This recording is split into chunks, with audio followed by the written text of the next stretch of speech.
I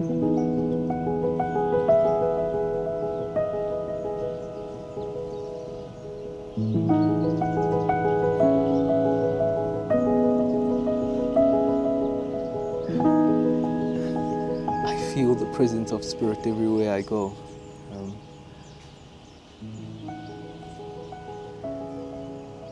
And to understand the journey of the soul, to understand the journey that I'm on, to understand the journey that you're on if you're watching these videos, what's called a spiritual awakening, what's called the hero's journey, what's called the return back home, ascension. Many words for it. We have to go to the beginning of the beginning of the beginning of that which we are. From the first moment of our conception, we could say, from spirit, that creative force that is still presently, with me right now at this point in view, of this, at this point in time. From the earliest conceptions, which is what I call the first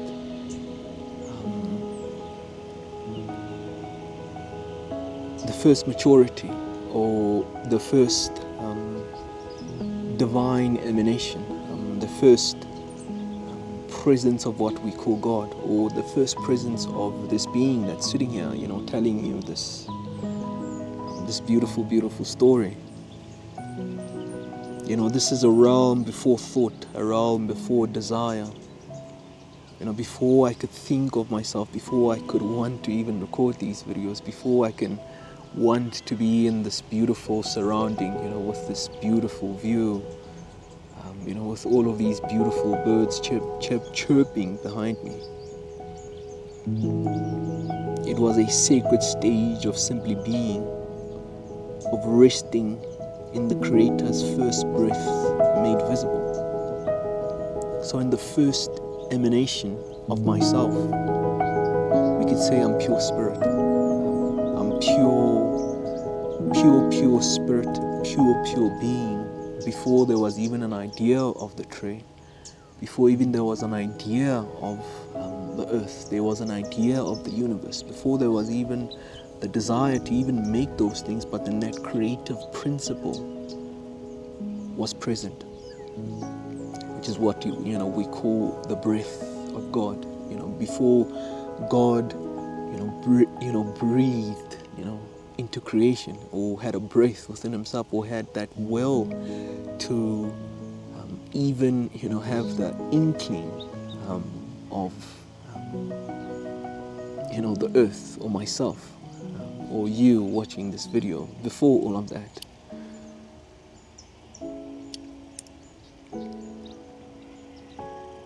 billions of years ago,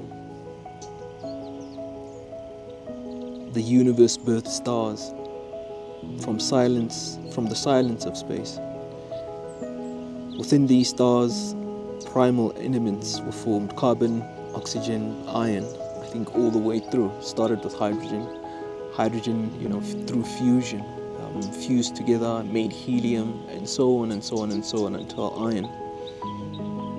If you look at the periodic table, it's essentially fusion from the sun, essentially. So essentially, me and you are already stars. The earth that we're on is essentially a star. This tree is essentially a star. So, I'm a star who's sitting here, telling you these beautiful words about God. And when these stars had completed their service, they exploded, scattering their essence across the cosmos. That divine dust became the womb of worlds. Our earth was born from this dust. What exactly I was saying is that when a star starts to create iron through fusion, iron refuses to fuse with the next element, and it starts to consume more and more and more and more energy. And in that consumption of more and more and more energy, essentially it's killing the sun. And in killing the sun explodes. And because only iron can be produced in the core of the sun. That's where we get metals like silver, gold, platinum, all of those other really heavy elements quite literally are birthed in the sun, in the explosion of the sun, as a service to all of us. Earth, the land, is a solid memory of ancient stars. Stability, foundation, endurance. Water arrived, vapor, and comets, bringing flow, adaptability, and emotional memory. Air formed as a breath from volcanoes and life itself. Movement, communication, visible touch. Fire comes as energy, as sunlight, as the burning hot within the earth's core, transforming well and sacred ignition. Essentially, the foundation of the earth is just those four elements. What we constitute as we could say our birth is the combination of the sun and the earth. Hence I think some traditions say, father sun, grandmother moon, mother earth, because the combination of those elements in the sun and the earth, the fire, the air, the water, that combination makes me anew. I have iron in my body. I have carbon in my body. Water runs in my body in the form of blood. I breathe in air. I couldn't be able to live without it. My bones, are the earth. So quite literally, not in a figurative sense. Me and you are stars. So if you are struggling with some form of unworthiness, just remember the fact that you are already a star. And I'm not trying to, soothe you or like make you feel better or something. No, you are quite literally a star. Quite literally. When you see the sun, you should see yourself. When you see other planets, you should see yourself. When you see beautiful birds, nature, rivers, melodies, you should see yourself, because that's quite literally who and what you are by design.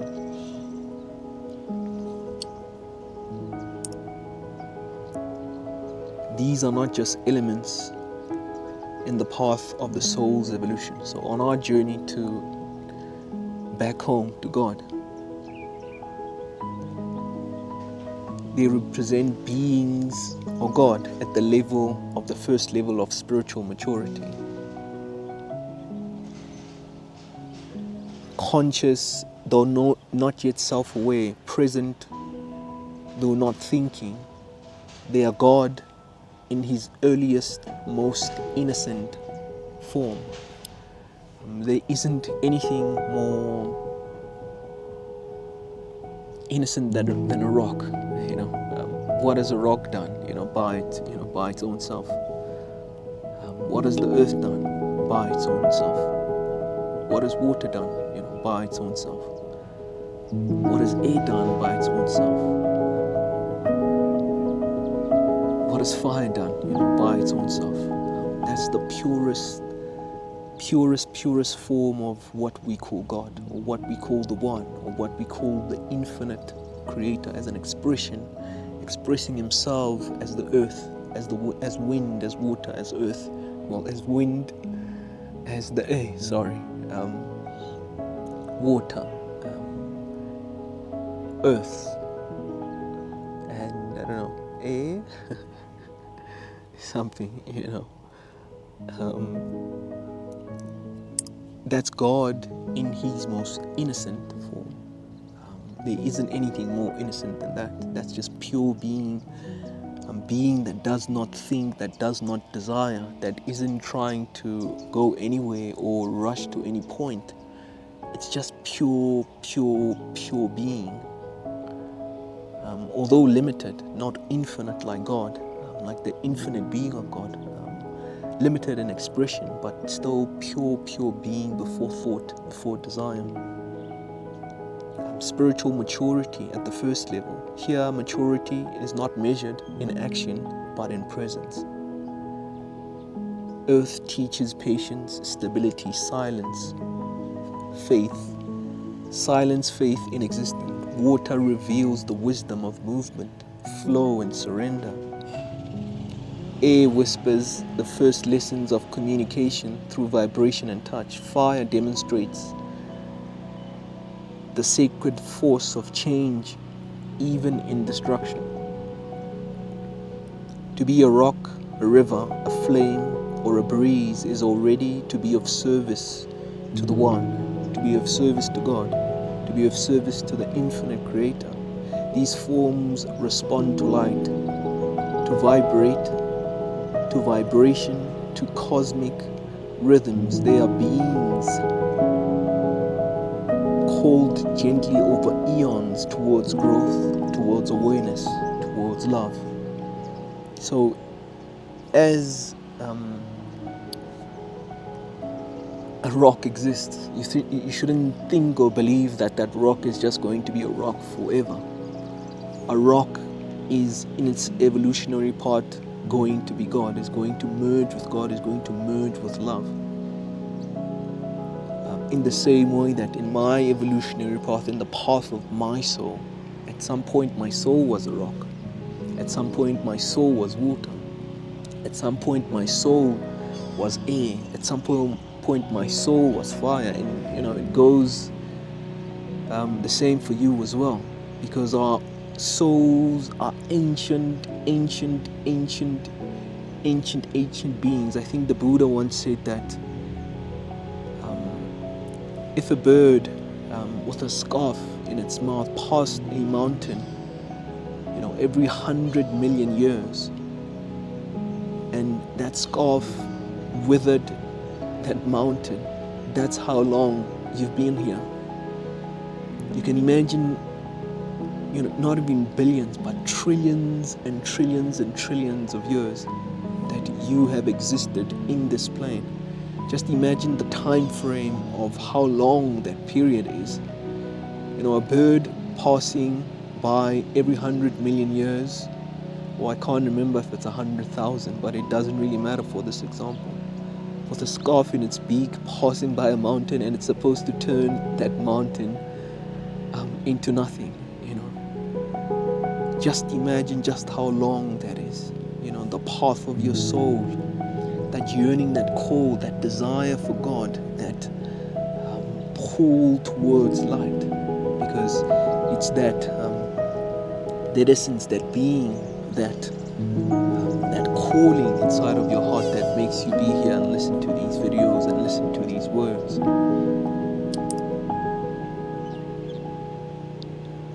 The journey through the first spiritual maturity.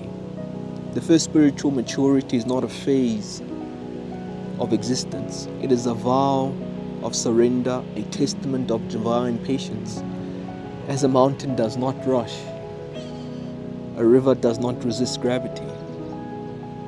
They simply are, and in their being, they are perfect. I don't necessarily think the bird is rushing to wither the mountain. I don't necessarily think the mountain is rushing to be withered back, but it was just an example. In you too, the first maturity lives. Your bones are made of earth, your breath of air, your blood of water, your inner warmth of fire. Every time you sit still, grounded and silent, you teach the memory of the sacred stage. It lives in the peace of your body, the pulse of your cells, the stillness of your spirit. To endure, to be, to respond to light. This is the essence of the first spiritual maturity. So when you hear of sages having this kind of otherworldly peace, otherworldly essence, otherworldly way of being and way of thinking. It's because they honor themselves at the first level of their own spiritual growth, of their own spiritual being, at their own spiritual level of existence. That state of just being, just to honor self, just to honor that stillness, just to honor that awareness without thought, or awareness without desire. When you notice spiritual masters in that stage, they aren't jumping into trying to be masters and playing with energy and like making it rain. They are honoring that first stage of their soul, and are anchored deeply inside of themselves to know that I am earth, to know that I am air, to know that I am water, to know that I am fire. And that's where that core of stillness comes from. That's where to be and beingness comes from. It's that honor that you give yourself, and that acknowledgement that you give yourself that I am earth, fire, water, and air, and the lessons that those elements gave me. Earth teaches patience, stability, and silent faith in existence. Water reveals the wisdom of movement, flow, and surrender. Air whispers the first lessons of communication through vibration and touch.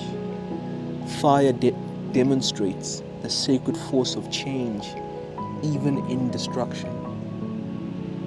Quite literally, in yourself, in your being is that lesson. You've made it past that. You've made it past that point. You are here now. This sense of being, this sense of endurance, this sense of a pull towards love. This sense of maturity, because this is the stage that every single being, all 8 billion of us, have mastered and have overcome. And this is the message that I wanted to share, that we need to honor our own being. We need to start to mature to our spiritual nature. We need to honor the parts of our soul. We need to acknowledge that we are divine emanations of God, most importantly.